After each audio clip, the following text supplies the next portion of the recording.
即係我呢啲可能都係嘅，即係將來一個新心靈嘅 topic。其實你就係㗎啦。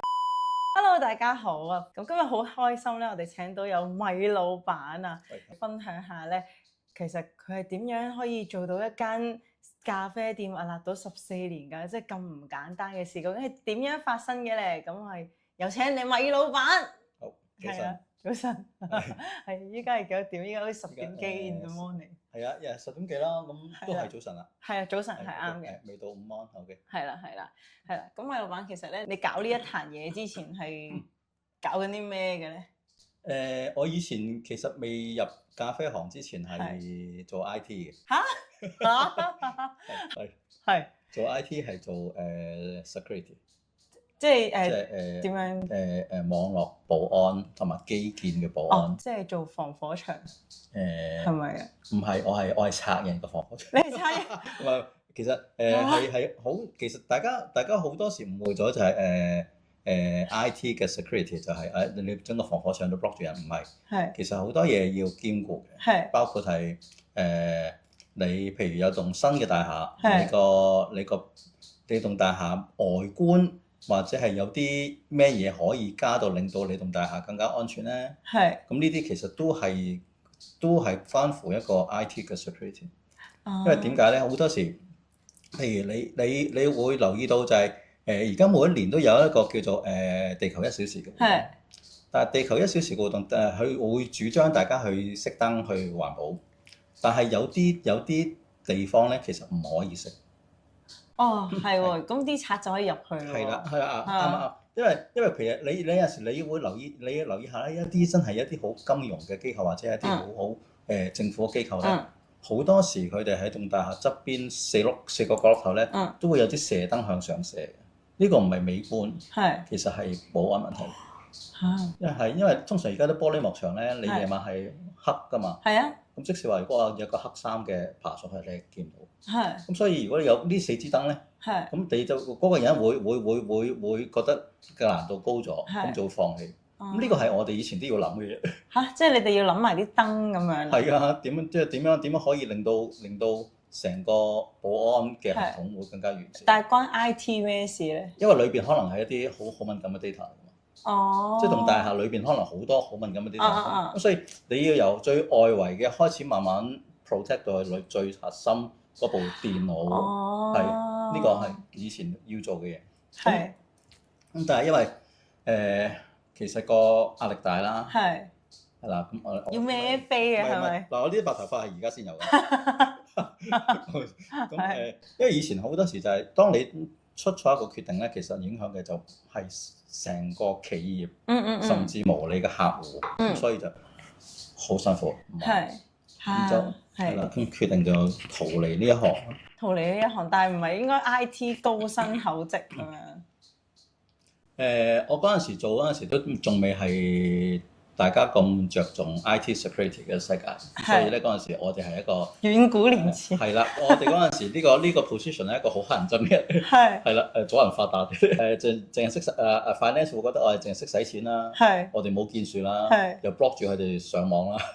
所以係。但係你哋唔咁樣限制佢哋，咪好危險咯？佢哋唔會知㗎嘛。佢哋淨係覺得喂，我要上網喎。係啦，我要去乜 Kingdom 嗰度買嘢，可能就話喂，而家就攞部手機有淘寶，你可以5G 上網方便啫。即係你可能用自己嘅 SIM 卡，用自己 data。但係以前唔係㗎嘛。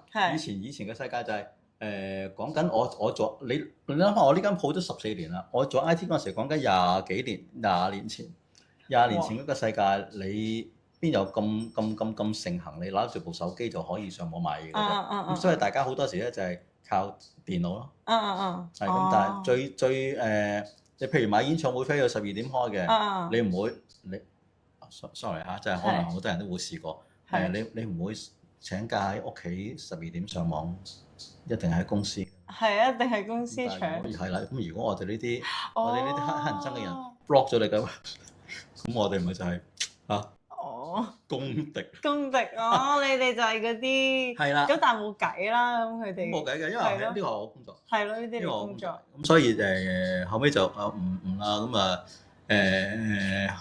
咁點解會入呢行咧？因為中意飲咖啡咯。哦，你嗰陣時嘅解壓就係用咖啡嚟做嘅。係，因為以前好多時就係一個 project，可能半個月唔係半年啦，冇乜點休息過，咁公司就會皇恩浩蕩咁俾翻1個禮拜假你啦。1個禮拜嚇？係啦，咁俾翻1個禮拜假你休息下啦，咁跟住再翻嚟又搏殺嘅啦又。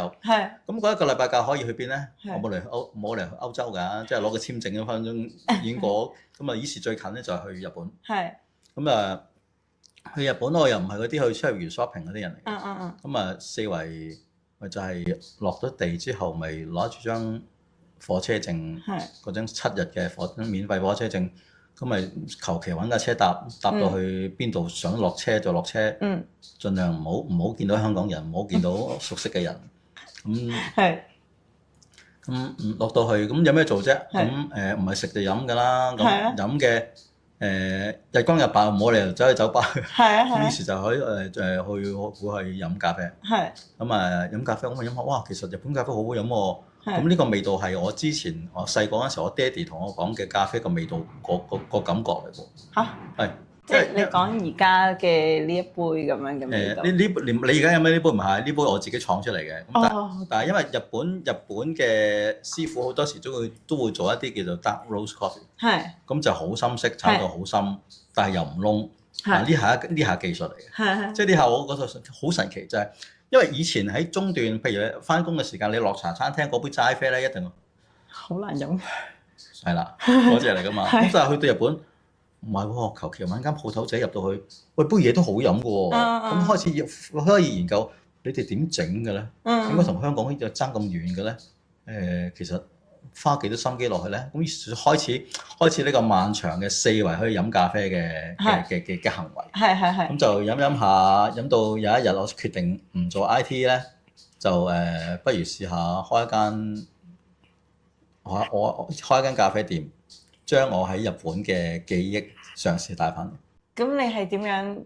即係唔使話咩考咖啡師牌啊，跟住去點樣深造去學啊拜師？咁唔使啦。你係點樣？你媽咪有冇煮飯？有啊。佢有冇考牌？冇啊。你有冇同你媽講？喂，你冇考牌，你煮咩飯？我冇試過。你又啱喎。喂，咁有好多嘢其實唔使考牌㗎。點解我沖咖啡要考個牌啫？老師，即係你話揸車你要操咗個機器就係啫。咁我會覺得一樣嘢就係而家好多時大家俾一啲商業行為咧遮蓋咗一啲事實，就係考咖啡師牌，你去參加一個咖啡比賽，其實只係一個捷徑，同個咖啡本身冇關係。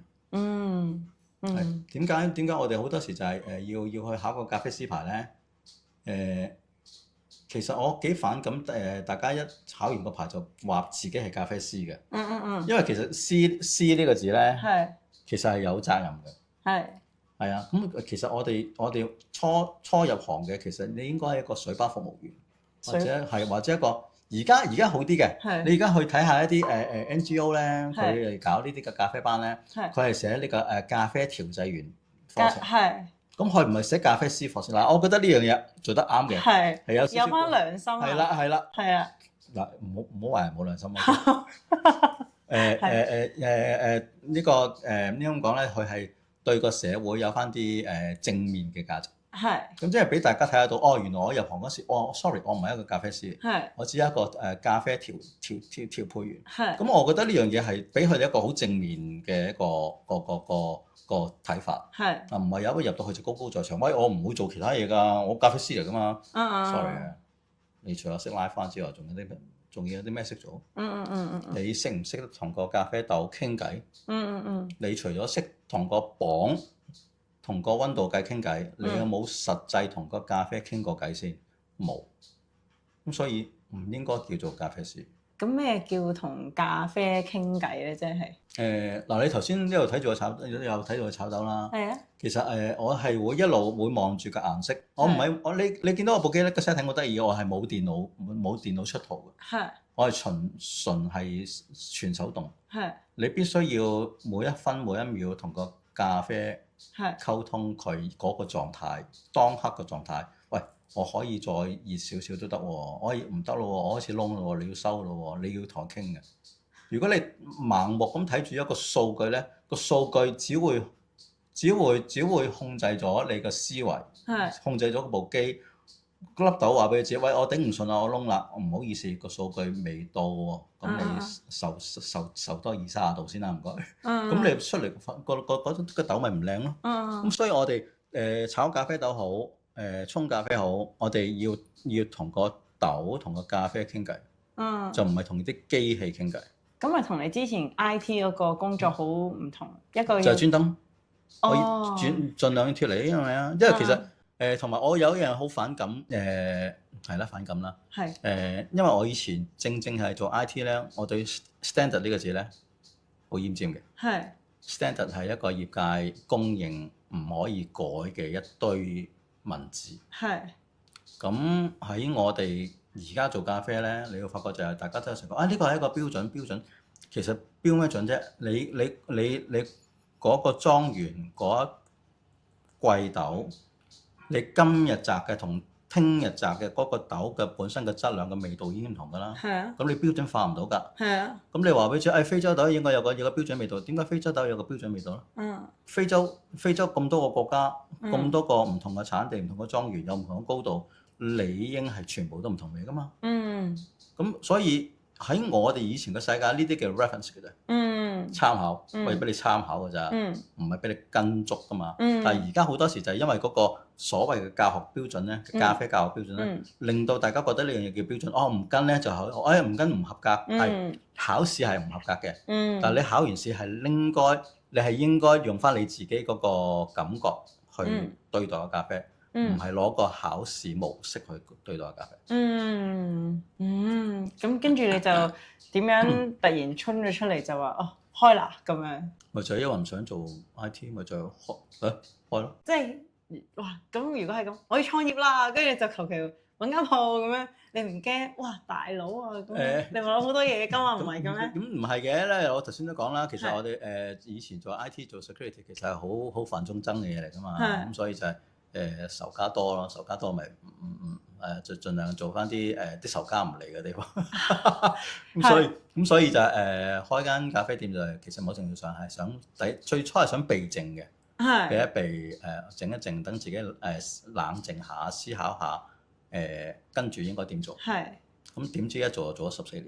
即係你創業開一間咖啡店之前，你係冇諗住準備啲咩嘅？定冇㗎，我咪將我嗰幾十年飲咖啡嘅經驗拎翻出嚟咯。咁你就自己因為我真係唔識啦，咁我會覺得炒豆都可能要學下啩，係咪㗎？唔使㗎，你識煮餸就得㗎啦。咁即係你記住一樣嘢，大家唔好成日覺得就係咖啡豆係一個咩特別嘅食材。其實一個好普通嘅食材咧，同一包咖啡豆咧，你可以有好多種唔同嘅炒法。即係你買條魚去海鮮酒家，你可以拎佢蒸、煎、炸、煲湯都得嘅。但係出嚟嗰個味道效果係唔應該一樣咯。咁所以你其實炒法係你自己 develop 出嚟嘅。根據我飲嘅記憶去嘗試模仿翻。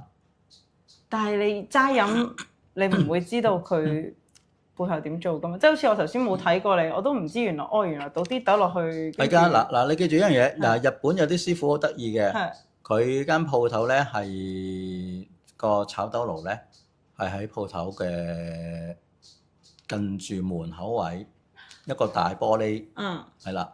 咁我以前係好多時去探呢啲咁嘅師傅咧，我都話我可唔可以睇你炒豆？我而家唔炒㗎，我朝頭早炒嘅。開鋪之前炒。但係我唔會俾人入嚟騷擾嘅。咁嗱，玻璃嚟嘅啫。你咪自己喺出面睇咯。咁你幾點開始炒？冇㗎，6點鐘開始咯。5、6點就翻嚟炒㗎啦。8點7點零鐘開鋪啊嘛。咁咪就係一個遊客啊，係晨七咁早啊，4點鐘起身，即係5點鐘就跑落去，企喺個凍條條喺度，企喺路邊個戇居居咁樣睇住師傅喺裏面做嘢，我又唔會騷擾佢，佢又唔會理我。完咗成個過程啦，你一路睇住佢，點解你要記住呢個位大概做啲乜嘢？點解佢有呢個小動作？呢個小動作，師傅未必會知點解有呢個小動作嘅，只係一個習慣嚟嘅。你咪嘗試下將呢個小動作擺喺自己嗰度，work 唔 work 咯？唔 work 拎走佢。呢個係 try and error。